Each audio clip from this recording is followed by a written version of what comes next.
नमस्ते मेरे प्यारे विद्यार्थी मित्रों, मैं सोनार सर, हिंदी शिक्षक या सोनार जीएन इस YouTube चैनल पर मैं आप सबका स्वागत करता हूं। आज हम हिंदी लोक भारती कक्षा 10वीं का एक नया पाठ देखने वाले हैं। दूसरी इकाई का पहला पाठ जो कि पद्य पाठ है और जिसका नाम है बरसहि जलद, जिसकी विधा है महाकाव्य अंश और रचनाकार है गोस्वामी तुलसीदास। सबसे पहले हम रचनाकार का परिचय लेते हैं। महान राम भक्त कवि गोस्वामी तुलसीदास, इनका जन्म उत्तर प्रदेश के बांदा में सन 1511 में हुई, पर उनकी मृत्यु अर्थात वाराणसी में सन 1623 में हुई थी। गोस्वामी तुलसीदास ने अवधी भाषा में अनेक कालजयी ग्रंथ लिखे हैं। आप प्रसिद्ध संत, कवि, विद्वान और चिंतक थे। एक महत्वपूर्ण मुद्दा मैं आपको बता दूं मित्रों कि जिन जिन शब्दों के नीचे मैंने अधोरेखांकन किया हुआ है उनका अर्थ मैं स्पष्टीकरण देते हुए बतला दिया करूंगा। अगर आप चाहो तो वीडियो पॉज करके उनका अर्थ आप लिख सकते हो। हिंदी की एक उपभाषा जो उत्तर प्रदेश के कई इलाकों में बोली जाती है कई सालों से, जिसका नाम है अवधी। उस भाषा में गोस्वामी तुलसीदास ने कई ऐसे कालजयी ग्रंथ लिखे। कालजयी का अर्थ होता है काल को भी जिसने जीत लिया हो, यानी सैकड़ों साल बीत जाए उन्होंने लिखे हुए ग्रंथ और उनमें बताई गई बातें, उनका महत्व कम नहीं होगा, उनकी प्रासंगिकता बनी रहेगी। तो ऐसे उन्होंने कई ग्रंथ लिखे हैं। इसके अलावा जैसा कि मैंने बताया, वो राम के बहुत बड़े भक्त थे। एक कवि, विद्वान और चिंतक के रूप में भी उनकी बहुत बड़ी पहचान है। गोस्वामी जी संस्कृत के विद्वान थे। आपने जनभाषा अवधी में रचनाएं लिखी। आज से 500 वर्ष पूर्व जब प्रकाशन, दूरदर्शन, रेडियो जैसी सुविधाएं नहीं थी, ऐसे दौर में भी आपका ग्रंथ रामचरितमानस जन जन को कंठस्थ था। आपकी जानकारी के लिए मैं बता दूं मित्रों, उन्होंने राम की महिमा गाने वाला अति प्रसिद्ध रामचरितमानस की रचना उन्होंने की थी और 500 साल पहले भी लोगों का वो कंठस्थ था। आपके द्वारा रचित महाकाव्य रामचरितमानस को विश्व के लोकप्रिय प्रथम 100 महाकाव्यों में महत्वपूर्ण स्थान प्राप्त है। इनकी प्रमुख कृतियाँ रामचरितमानस जो कि महाकाव्य है, कवितावली, विनय पत्रिका, गीतावली, दोहावली, हनुमान बाहुक, बरवई रामायण, जानकी मंगल आदि। अब हम पद्य संबंधी जानेंगे। प्रस्तुत पद्यांश गोस्वामी तुलसीदास रचित रामचरितमानस महाकाव्य के किष्किंधा कांड से लिया गया है। वह पद्यांश चौपाई एवं दोहा छंद में है। यहाँ गोस्वामी जी ने वर्षा ऋतु में होने वाले परिवर्तनों का सुंदर वर्णन किया है। उन्होंने वर्षा के साथ ही साथ समाज की स्थिति, विविध गुणों दुर्गुणों को भी दर्शाया है। गोस्वामी तुलसीदास की रचना रामचरितमानस ये लगभग 8 कांडों में लिखा गया है। उनमें से किष्किंधा कांड, इनमें से ये रचना ली गई है। इसमें वर्षा ऋतु का तो वर्णन उन्होंने किया ही है, लेकिन समाज की स्थितियाँ, अच्छाइयाँ, बुराइयाँ, गुण दुर्गुण, इनके बारे में उन्होंने सोदाहरण चर्चा की है। उपरोक्त प्रसंग सीता हरण के बाद का है। श्री राम लक्ष्मण सीता जी की खोज में भटक रहे हैं। सीता जी के बिना श्री राम व्याकुल है।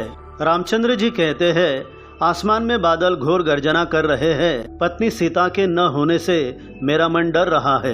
आकाश में बिजली ऐसे चमक रही है जैसे दुष्ट व्यक्ति की मित्रता स्थिर नहीं रहती। रामचरितमानस ये जो हिंदुओं का धार्मिक ग्रंथ है, इसकी महिमा के बारे में अगर मैं एक वाक्य में बताना चाहूँ तो वो हर हिंदू के हृदय की धड़कन है और इस ग्रंथ के प्रति उसके हृदय में अपार श्रद्धा और आस्था बनी हुई है। तो रामायण में एक प्रसंग आता है कि दुष्ट रावण द्वारा सीता का हरण किया जाता है और उसके बाद वन में रहते हुए वर्षा ऋतु आरंभ हो जाती है। तो उसका वर्णन तुलसीदास ने किया हुआ है। ये जो कविता है ये आपको समझने में आसानी हो, इसीलिए मैं आपको 2 महत्वपूर्ण मुद्दे बताना चाहूँगा। इस कविता में हर पहली पंक्ति में कवि ने प्राकृतिक दृश्य का वर्णन किया हुआ है और दूसरी पंक्ति में उन्होंने अपनी कवि कल्पना के आधार पर उस प्राकृतिक दृश्य का संबंध जीवन से जोड़ा हुआ है और जीवन का तत्वज्ञान उन्होंने हमें बताया है। दूसरा मुद्दा ये है,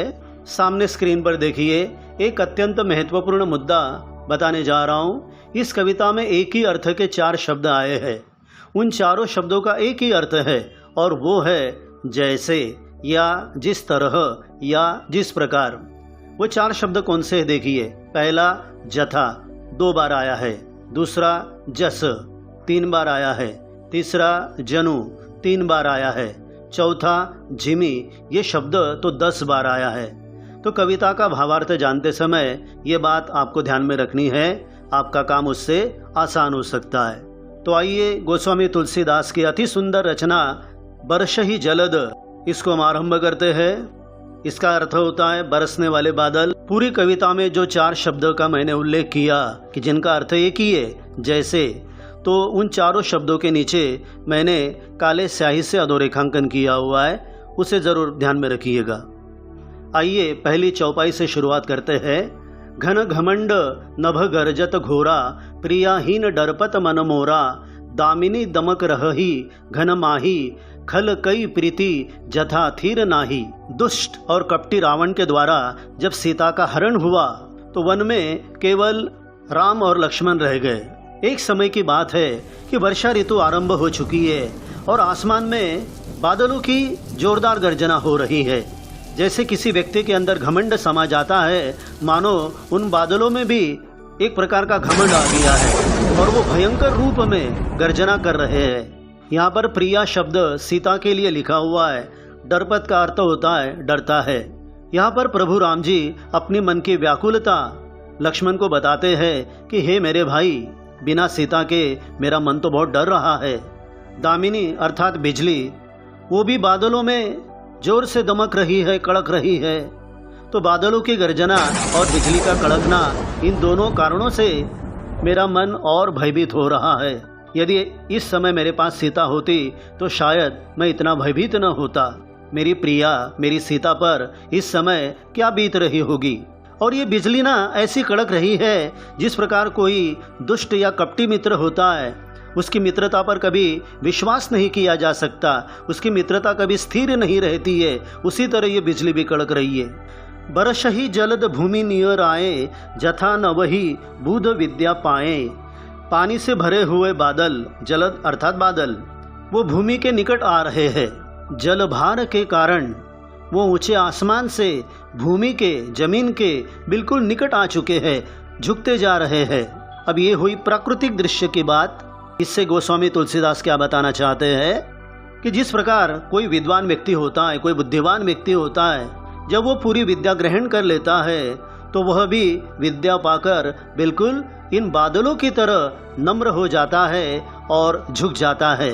जब तक उसके पास अविद्या होती है, अज्ञान होता है, उसके अंदर घमंड होता है, लेकिन जैसे ही विद्या आ जाती है वो नम्र हो जाता है इन बादलों की तरह। आगे बढ़ते हैं। बूंद अघात सहही गिरी कैसे, खलके बचन संत सह जैसे। बच्चों, आपने देखा होगा जो पर्वतीय भाग होता है वहाँ पर जोरदार बारिश होती है, कभी कभी तो ओले भी गिरते हैं। गिरी का अर्थ होता है पर्वत। तो यहाँ पर गिरी अर्थात पर्वत कितना संयम रखते हैं कि उन पर बूंदों की जोरदार बारिश हो रही है, अर्थात बूंदों के रूप में जोरदार प्रहार हो रहा है, फिर भी वो संयम धारण कर लेते हैं। बिल्कुल उसी तरह खल के बचन संत सह जैसे, जो संत लोग होते हैं, जो विवेकी लोग होते हैं, वो खल या दुष्ट लोगों की दुष्टता, उनकी कड़वी बातें वो सहन कर लेते हैं। क्षुद्र नदी भरी चली तोराई, जस थोरे हूँ धन खल इतराई। कुछ नदियाँ ऐसी होती है बच्चों, कभी भी देखो उनमें कभी ज़्यादा पानी नहीं होता। ऐसी बहुत सारी छोटी छोटी नदियाँ होती है, लेकिन कभी एक समय ऐसा भी आता है कि ज़ोरदार बरसात के कारण इन नदियों में ज़ोरदार बाढ़ भी आ जाती है। क्षुद्र यानी छोटी, तोराई यानी तोड़कर, तो ये छोटी नदी भी कभी कभी अपने दोनों किनारों को तोड़कर बहने लगती है, वो उफान पर आ जाती है। अब इसका संबंध तुलसीदास ने जीवन के किस प्रसंग से जोड़ा है देखिए। किसी दुष्ट व्यक्ति के पास, किसी सामान्य व्यक्ति के पास अगर थोड़ा सा भी धन आ जाए तो ये मामूली धन पाकर वो इतराने लगते हैं और लोगों को दिखावा भी करते हैं कि देखो मैं कितना धनी बन गया हूँ। उस नदी की तरह भूमि परत भा ढाबर पानी, जनु जीव ही माया लपटानी। पृथ्वी पर वर्षा हो रही है, आसमान से गिरने वाला पानी तो बिल्कुल स्वच्छ है, लेकिन भूमि पर गिरने के बाद ये पानी गंदा और मटमैला हो गया है। जनु जीव ही माया लपटानी। जिस प्रकार कोई सीधा साधा आदमी है, सीधा साधा जीव है, उससे माया लिपट पड़ी हो, या कोई जीव किसी लोभ के चक्कर में आकर फंस गया हो, लिपट गया हो। समिटी समिटी जल भरही तलावा, जिमी सद्गुण सज्जन पही आवा। वो कहते हैं ना, बूंद बूंद से भरे सागर। तो वर्षा ऋतु में बरसने वाला ये जो पानी है वो एक जगह पर एकत्र होकर उसका कभी कभी तालाब भी बन जाता है। बिल्कुल उसी तरह जिमी सद्गुण सज्जन पही आवा, जिस तरह कोई सज्जन व्यक्ति के पास सारे सद्गुण जमा हो जाते हैं। क्योंकि सज्जन तो हम उसे ही कहेंगे ना, जो धर्मपरायण हो, परोपकारी हो, संयमी हो, त्यागी हो आदि। सरिता जल जल निधि महु जाई, होई अचल जिमी जीव हरि पाई। जल निधि का अर्थ होता है सागर या समुद्र। समुद्र को नदियों का पिता कहा जाता है, क्योंकि सारी नदियां आखिर में समुद्र में समा जाती है। अर्थात वहाँ पर नदी और समुद्र इनका मिलन हो जाता है। बिल्कुल उसी तरह जैसे जीव अर्थात मनुष्य और हरि अर्थात ईश्वर, आत्मा और परमात्मा, इनका भी मिलन हो जाता है। और जीव जो होता है वो अचल हो जाता है, यानी पृथ्वी पर जिंदगी और मृत्यु, इसका ये जो आवागमन है, इसके चक्कर से वो मुक्त हो जाता है। आगे एक दोहा देखते हैं। हरित भूमि तृण संकुल, समुझी परही नहीं पंथ। तृण यानी घास, संकुल यानी भरा हुआ। बच्चों, आपने देखा होगा बारिश के मौसम में कभी कभी इतनी बारिश होती है कि छोटी छोटी हरी घास उगाती है और जल्दी ही वो बड़ी हो जाती है और चारों तरफ हमें हरियाली ही हरियाली नज़र आती है। लेकिन उसके पहले कई जगह पर छोटे छोटे रास्ते होते हैं, छोटी छोटी पगडंडियाँ होती है। लेकिन बड़ी हुई हरियाली के कारण ये सारे रास्ते, ये पगडंडियाँ गायब हो जाती है, लुप्त हो जाती है। किसकी तरह? ऐसा मान लो, जिमी पाखंड विवादते लुप्त होई सदग्रंथ। जैसे समाज में अगर पाखंड बढ़ गया या पाखंडी लोगों के द्वारा गलत बातों का प्रचार प्रसार बढ़ गया जो समाज के हित में नहीं है, तो इससे क्या होगा? लुप्त हुई सदग्रंथ।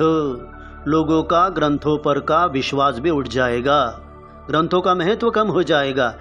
और हम देखते हैं ना कि समाज में कई सारे ऐसे पाखंडी, ढोंगी, छल कपट करने वाले, दूसरों की निंदा करने वाले, गलत धर्माचरण करने वाले कई ऐसे लोग होते हैं जो कभी कभी रंगे हाथ पकड़े भी जाते हैं। अगली चौपाई की ओर बढ़ते हैं। दादुर धुनी चहु दिशा सुहाई, वेद पढ़ही जनु बटु समुदायी।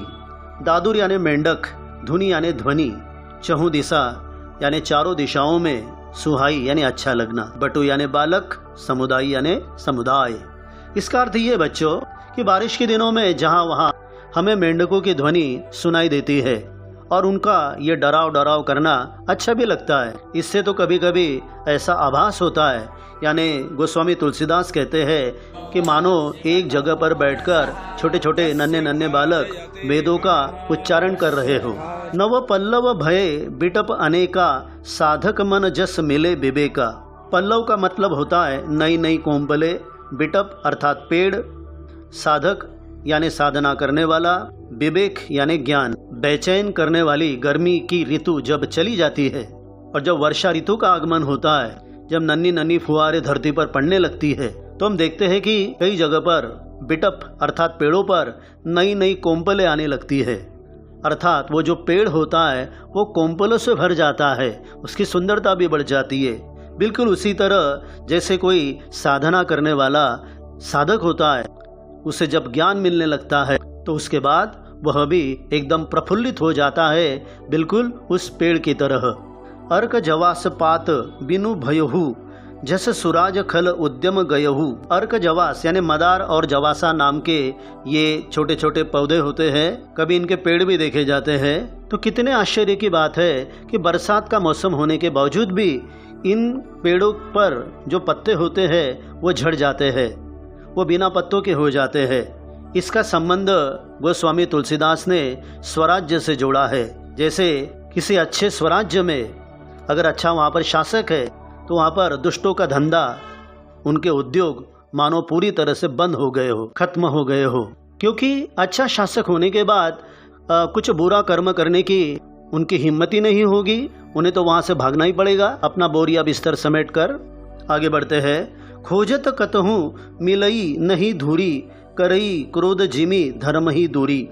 बारिश के दिनों में आपने देखा होगा कि हम ढूंढने पर भी आपको धूल नहीं मिलेगी। जहाँ जहाँ पहले धूल थी, मिट्टी थी, ये धूल हमारी आंखों में जाती थी, परेशान करती थी, तो अभी उसका नामो निशान नहीं है।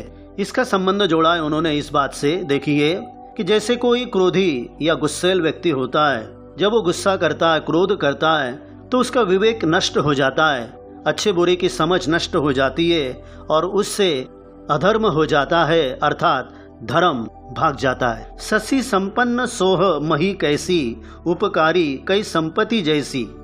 ससी यानी चंद्रमा, सोह यानी शोभायमान, मही यानी धरती या पृथ्वी। कितना सुंदर वाक्य है। देखिए कि जब आसमान में रात को चंद्रमा उदित होता है, इससे धरती की शोभा कई गुना बढ़ जाती। चंद्रमा की वजह से धरती शोभायमान हो उठी है, धरती की सुंदरता बढ़ चुकी है। बिल्कुल उसी तरह जैसे कोई अमीर आदमी के पास अगर संपत्ति है और वो संपत्ति का सदुपयोग कर रहा है, वो परोपकारी है, वो अपनी संपत्ति पर घमंड नहीं कर रहा है, तो उसके पास ये संपत्ति शोभा देगी, वो चंद्रमा की तरह। दुनिया में ऐसे कई लोग हो गए, हमने पुराणों में भी देखा है। राजा हरिश्चंद्र, कर्ण, ये धनी भी थे और दानी भी थे, अर्थात उपकारी भी थे।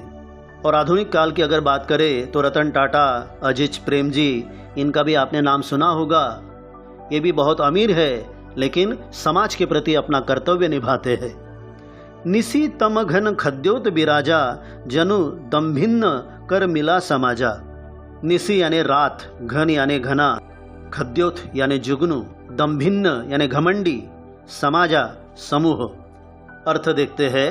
ऋतु वही वर्षा की चल रही है, तो कभी कभी रात के समय देखा जाता है कि एक जगह पर बहुत सारे खद्योत अर्थात जुगनू इकट्ठा हो जाते हैं और घने अंधेरे में अपनी रोशनी फैलाते हैं। उस घने अंधेरे में मानो उनका ही राज हो। तो इसका संबंध तुलसीदास जोड़ते हैं कि ऐसा लगता है मानो समाज में बहुत सारे घमंडी लोगों का समूह एकत्रित हो चुका हो। कृषि निरावही चतुर किसाना, जिमी बूद तजही मोह मद माना। बारिश के दिनों में किसानों का भी काम बढ़ जाता है।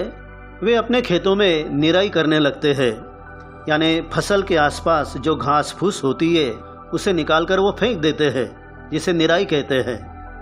ये चतुर किसान का ही लक्षण होता है। बिल्कुल उसी तरह जैसे बुध अर्थात जो बुद्धिमान या विद्वान व्यक्ति होता है, वो मोह मद अर्थात घमंड, माना यानी माया, मान सम्मान, इनका त्याग कर देता है, कभी अपेक्षा नहीं करता है। यानी किसान घास फूस को निकाल कर फेंक देता है और विद्वान व्यक्ति मोह माया मान सम्मान इनका त्याग कर देता है। देखियत चक्रबाक खग नाही, कली ही पाई जिमी धर्म पराही। कली ही का मतलब होता है कलयुग। यहाँ पर तुलसीदास कहना चाहते हैं कि आज के वर्तमान युग में हमें चक्रबाक ये नाम का पक्षी जो है, खग, ये कभी दिखाई नहीं देता, ये दुष्प्राप्य हो चुका है। एक समय था कि धरती की सुंदरता बढ़ाने का काम, तालाब की सुंदरता बढ़ाने का काम ये चक्रबाक पक्षी किया करते थे। ये पक्षी बिल्कुल उसी तरह नष्ट हो गए या कम हो गए मानो कलयुग में धर्म चला गया हो। कहते हैं कि हम आजकल कलयुग में जी रहे हैं और इस कलयुग में क्या नहीं हो रहा है। चारों तरफ पाप है, अनाचार है, अत्याचार है, महिलाओं पर भी अत्याचार हो रहा है, चोरी डकैती, खून खराबा। हम एक दूसरे के पड़ोस में ज़रूर रहते हैं, लेकिन हमें उनके सुख दुख से कोई लेना देना नहीं है। हम केवल अपना स्वार्थ देखते हैं। ये कलयुग की पहचान है। धर्मपरायण लोग काफ़ी कम मात्रा में रह गए हैं। विविध जंतु संकुल मही भ्राजा, प्रजा बाढ़ जिमी पाई सुराजा।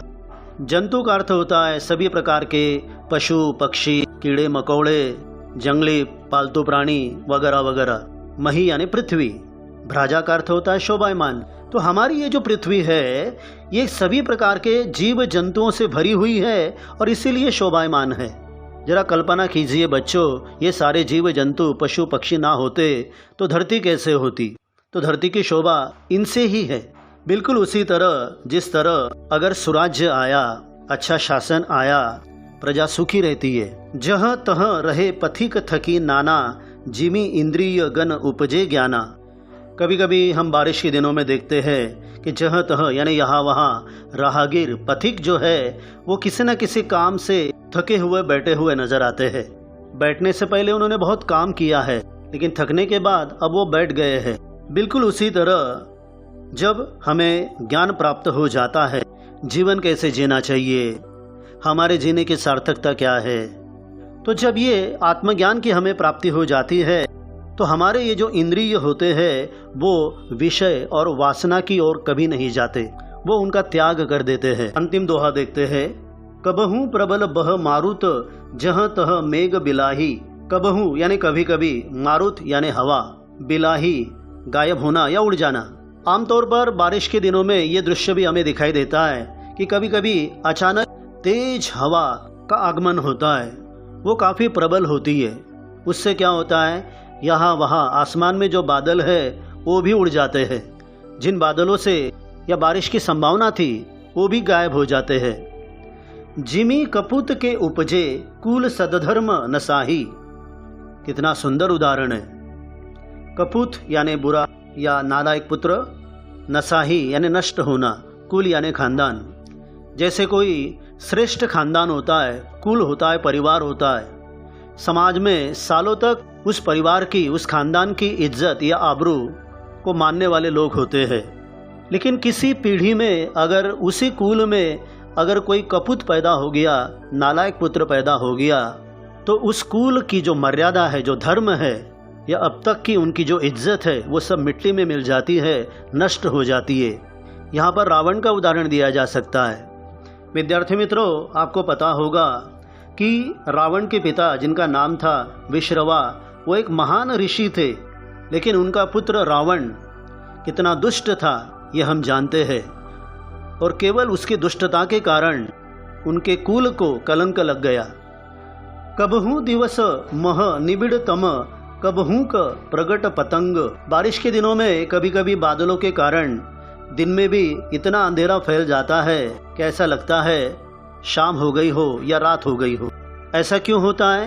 क्योंकि बादलों के कारण सूरज छिप जाता है या बादल उसे छिपा लेते हैं।